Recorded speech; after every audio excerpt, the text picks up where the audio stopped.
Kerajaan Mataram Islam yang berpusat di Kota Gede, Yogyakarta, erat kaitannya dengan sosok penguasa Laut Selatan yang dikenal sebagai Nyai Roro Kidul. Menurut mitos dan legenda yang beredar pada masa itu, Panembahan Senopati dan Nyai Roro Kidul adalah sepasang kekasih yang memiliki kisah cinta yang penuh dengan lika-liku, romansa, dan keajaiban. Panembahan Senopati sendiri adalah pendiri Kerajaan Mataram Islam yang memerintah pada tahun 1587 sampai 1601 Masehi.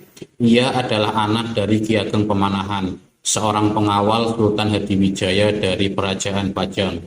Nama aslinya adalah Danang Sutawijaya atau Raden Bagus Dananjaya, yang setelah kemelut kekuasaan di penghujung Kerajaan Pajang selesai, ia sukses membebaskan Mataram dari Pajang dan mengembangkan wilayahnya sampai meliputi sebagian besar Jawa Tengah dan Jawa Timur. Sebagai cicit dari Ki Ageng Selo dan anak angkat Sultan Hadiwijaya, Panembahan Senopati juga terkenal sebagai raja yang memiliki ilmu gaib dan kesaktian yang luar biasa, ditunjang dengan sosoknya yang gagah berani. Sedangkan sosok Nyai Roro Kidul adalah Ratu Laut Selatan yang elok rupanya. Ia adalah penguasa roh-roh laut yang tinggal di Samudra Kidul atau Samudra Hindia. Konon nama aslinya adalah Dewi Kadita, putri dari Prabu Siliwangi, Raja Pajajaran yang terkena kutukan sehingga kulitnya menjadi busuk dan ia pergi sampai ke Laut Selatan. Banyak versi mitos dan legenda yang menceritakan bagaimana awal mula pertemuan mereka. Kisah cinta Panembahan Senopati dan Nyai Roro Kidul bermula ketika Panembahan Senopati sedang berburu di hutan Samigalo atau sekarang daerah Kulon Progo. Ia melihat seekor rusa yang cantik dan rupawan, kemudian mengejarnya sampai ke pinggir pantai selatan. Di sana dia bertemu dengan Nyai Roro Kidul, yang sebenarnya adalah jelmaan dari rusa tersebut. Nyai Roro Kidul terpikat dengan ketampanan dan kegagahan Panembahan Senopati. Ia pun mengundangnya ke istananya di dasar laut untuk menjadi suaminya.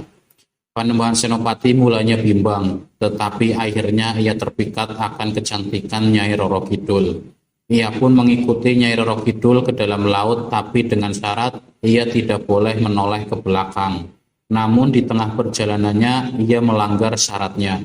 Akibatnya Panembahan Senopati tidak bisa sampai ke istana Nyai Roro Kidul. Ia pun terlempar ke pantai dan pingsan. Ketika ia sadar, ia melihat sebuah batu besar berwarna putih bersih di dekatnya. Batu itu adalah pemberian dari Nyai Roro Kidul sebagai tanda cinta dan tanda maafnya. Batu itu juga memiliki kekuatan untuk membantu Panembahan Senopati dalam memimpin Mataram. Panembahan Senopati pun membawa batu itu ke Kota Gede, Yogyakarta, ibu kota Mataram saat itu. Ia meletakkan batu itu di halaman istananya dan menjadikannya sebagai tempat bermeditasi dan memohon petunjuk dari Yang Maha Kuasa. Dengan bantuan batu itu, Panembahan Senopati mampu mengatasi berbagai masalah dan tantangan yang dihadapi Mataram. Ia juga berhasil menundukkan kerajaan-kerajaan lain yang menjadi lawan atau bawahan Mataram. Meskipun tidak bisa bersatu secara fisik, Panembahan Senopati dan Nyai Roro Kidul tetap terjalin hubungan cinta yang erat secara spiritual. Mereka sering bertemu dalam mimpi atau meditasi. Dari hubungan Panembahan Senopati dan Nyai Roro Kidul, konon menghasilkan keturunan yang bernama Raden Rangga Samudra. Nyai Roro Kidul juga selalu memberikan dukungan dan perlindungan kepada Panembahan Senopati dan kerajaannya. Ia juga menjadi istri simbolis bagi para raja-raja Mataram selanjutnya. Legenda ini menegaskan betapa pentingnya kekuatan spiritual dalam legitimasi kekuasaan di Jawa pada masa itu. Hubungan antara Panembahan Senopati dan Kanjeng Ratu Kidul juga mencerminkan sinergi antara kekuatan duniawi dan dunia gaib yang menjadi dasar kepercayaan masyarakat Jawa kala itu. Perlu dipahami bahwa pernikahan antara Nyai Roro Kidul dengan Panembahan Senopati sebaiknya dimaknai secara simbolis, yaitu persatuan antara daratan dengan lautan dalam kekuasaan Mataram Islam. Munculnya legenda Nyai Roro Kidul juga dianggap sebagai bagian dari upaya Ki Juru Martani untuk memperoleh penghormatan dari masyarakat. Sebagai penasehat utama kerajaan, ia meyakini bahwa Panembahan Senopati tidak akan mendapatkan pengakuan yang sepenuhnya yang pantas sebagai raja meskipun berasal dari keturunan Brawijaya V.